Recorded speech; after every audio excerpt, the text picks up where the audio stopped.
بسم اللہ الرحمن الرحیم۔ السلام علی من اتبع الہدیٰ۔ ہدایت کی اتباع کرنے والوں کو راحت دو جہاں قرآن چینل کی طرف سے سلام عرض ہے۔ تمام تعریفیں اس پروردگار کے لیے ہیں جو ایسا اول ہے جس کے پہلے کوئی اول نہ تھا، اور ایسا آخر ہے جس کے بعد کوئی آخر نہیں ہوگا۔ لاکھوں درود و سلام ہوں محمد و آل محمد پر۔ صاحبان ایمان، سامعین کرام، ہمارے آج کے سبق کا موضوع ہے سورہ آل عمران کی آیت نمبر 58۔ تو آئیے پروردگار کے پاک نام سے اپنے سبق کا آغاز کرتے ہیں۔ بسم اللہ الرحمن الرحیم۔ ذالک نتلوہ علیک من الآیات والذکر الحکیم۔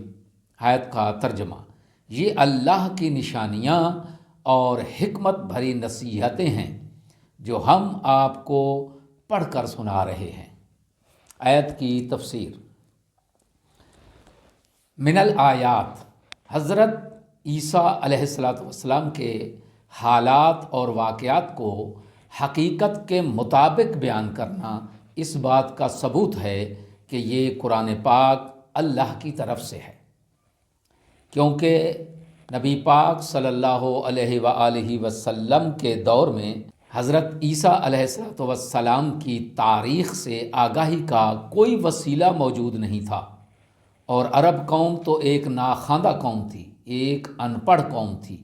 جزیرہ نما عرب کبھی علمی مرکز نہیں رہا تھا، لہٰذا ان کے واقعات کا صحیح علم صرف وحی کے ذریعے ہی ممکن تھا۔ والذکر الحکیم، اس سے مراد قرآن مجید ہو سکتا ہے جو حکمت اور حقائق پر مشتمل ہے۔ آیت میں بیان ہونے والا اہم نقطہ، حضرت عیسیٰ علیہ السلام کے واقعات کو بیان کرنا وحی خداوندی کی بدولت ہی ممکن ہوا، جو کہ ایک معجزہ ہے۔ دعا ہے کہ خداوند عالم ہمیں کلام پاک میں تدبر اور تأمل کرنے اور عمل صالح بجا لانے کی توفیق عظیم عنایت فرمائے۔ وآخر دعوانا ان الحمد للہ رب العالمین۔